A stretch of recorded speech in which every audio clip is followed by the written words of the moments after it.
الحمد لله وكفى وسلام على عباده الذين اصطفى أما بعد فأعوذ بالله من الشيطان الرجيم بسم الله الرحمن الرحيم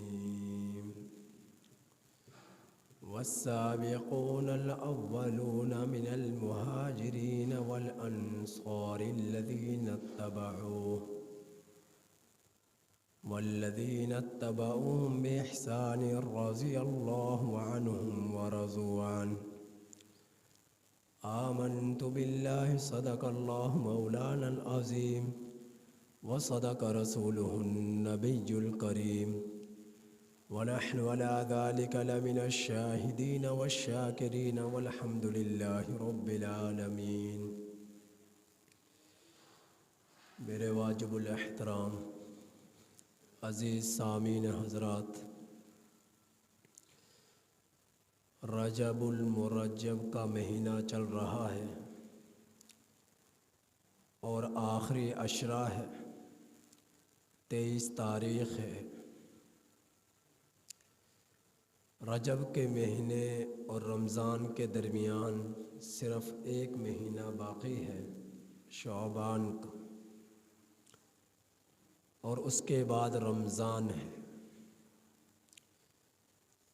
رجب کے مہینے کی 23 تاریخ ہے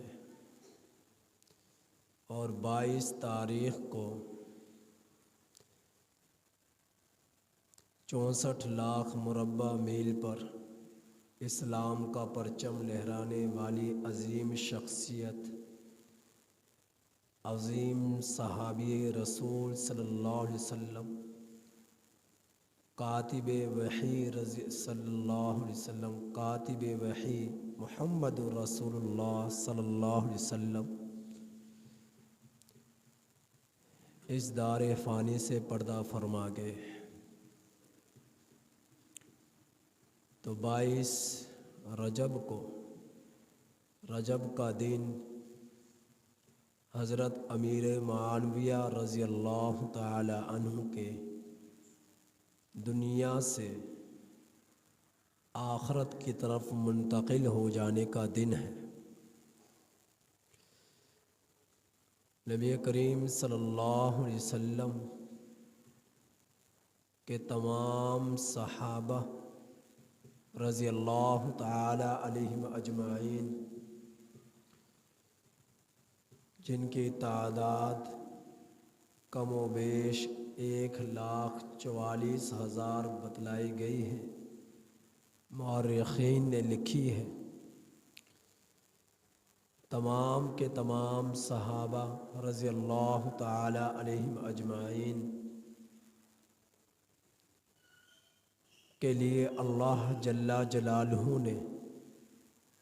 رضاعت کے اعلانات قیامت تک کے لیے ارشاد فرما دیے ہیں کہ رضی اللہ عنہم ورضوا عنہ، اللہ ان سے راضی ہے اور وہ لوگ اللہ سے راضی ہیں۔ تو جتنے بھی صحابہ اکرام رضی اللہ تعالی علیہم اجمعین دنیا میں تشریف لائے، کہ جنہوں نے ایمان کی حالت میں نبی کریم صلی اللہ علیہ وسلم کی صحبت کو پایا، نبی کریم صلی اللہ علیہ وسلم کی زیارت فرمائی، نبی کریم صلی اللہ علیہ وسلم کی قربتیں ملی، جن کی آنکھیں نبی کے چہرے کو دیکھ کر ٹھنڈی ہوئی، وہ تمام کے تمام صحابہ بخشے بخشائے ہیں۔ انبیاء کے بعد سب سے افضل ترین جماعت ہے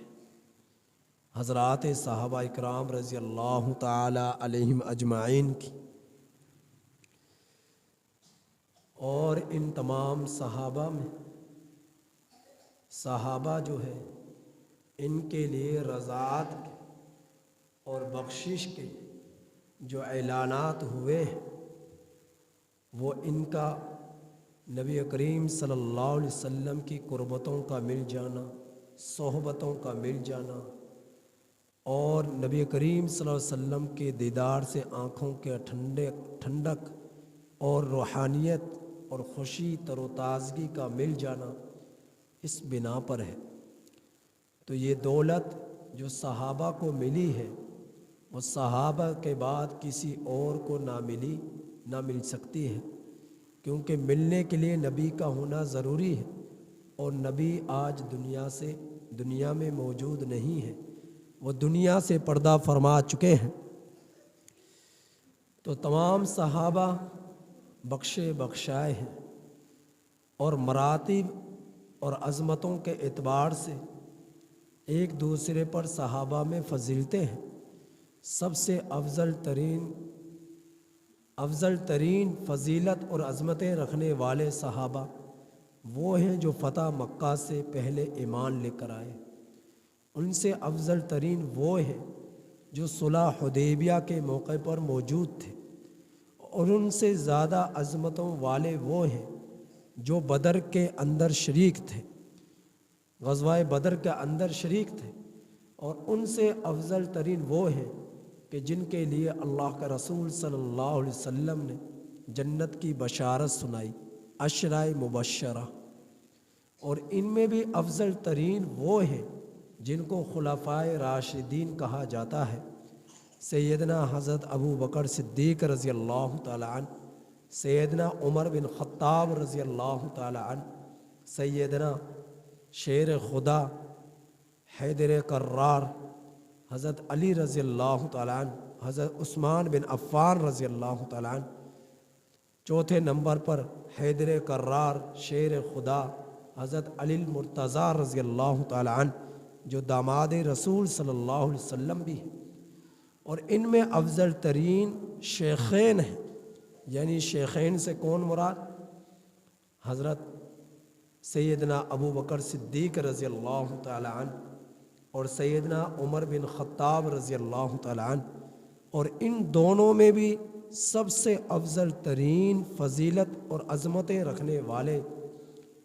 سیدنا ابو بکر صدیق رضی اللہ تعالیٰ عنہ ہیں۔ تو روئے زمین پر انبیاء کے بعد سب سے افضل ترین شخصیت سیدنا ابو بکر صدیق رضی اللہ تعالیٰ عنہ کی ہے۔ نبی کریم صلی اللہ علیہ وسلم دنیا سے پردہ فرما کر گئے، 9 لاکھ مربع میل پر حکومت اسلام کا پرچم لہرایا۔ سیدنا ابو بکر صدیق رضی اللہ تعالیٰ عنہ نے 2 سال چند مہینے حکومت کی، 11.5-12 لاکھ مربع میل پر اسلام کا پرچم لہرایا۔ سیدنا عمر بن خطاب رضی اللہ تعالیٰ عنہ کے زمانہ آیا، 10 سال 6 مہینے تقریباً حکومت کی، 22 لاکھ مربع میل پر اسلام کا پرچم لہرایا۔ لیکن جس وقت یہ زمانہ آیا حضرت امیر معاویہ رضی اللہ تعالیٰ عنہ کا، حضرت امیر معاویہ رضی اللہ تعالیٰ عنہ کا، ان سے پہلے خلفائے راشدین میں حضرت عثمان بن عفان رضی اللہ تعالیٰ عنہ کا زمانہ انہوں نے پایا، خلافت سنبھالی، حکومت کی، تو تقریباً 44 لاکھ مربع میل پر اسلام کا پرچم لہرایا۔ لیکن جب حکومت آئی اور خلافت آئی حضرت امیر معاویہ رضی اللہ تعالیٰ عنہ کے، حضرت حسنین کریمین کے بعد، تو اس وقت انہوں نے حکومت جو کی ہے وہ تقریباً 19 سال کے قریب انہوں نے حکومت کی، اور اس حکومت کے دورانیہ میں انہوں نے اسلام کا پرچم لہرایا 64 لاکھ مربع میل پر۔ تو ان کی حکومت تھی آپ کے ہندوستان کی سرزمین پر، ان کی حکومت تھی پاکستان کی سرزمین پر، ان کی حکومت نیا بستر لے کر آئے گی اور وہ یہاں پر ڈالے گی، بچھائے گی اور میرا اکرام کرے گی، لیکن تو نے تو بستر ہی ہٹا دیا، کیا اتنی بے ادب ہو گئی؟ تو حضرت ام حبیبہ رضی اللہ تعالی عنہا نے فرمایا، ابا حضور بے ادب نہیں ہوئی، آپ ناپاک ہیں، آپ کافر ہیں، آپ مشرک ہیں، اور یہ بستر وَثِيَابَكَ فَطَهِّرْ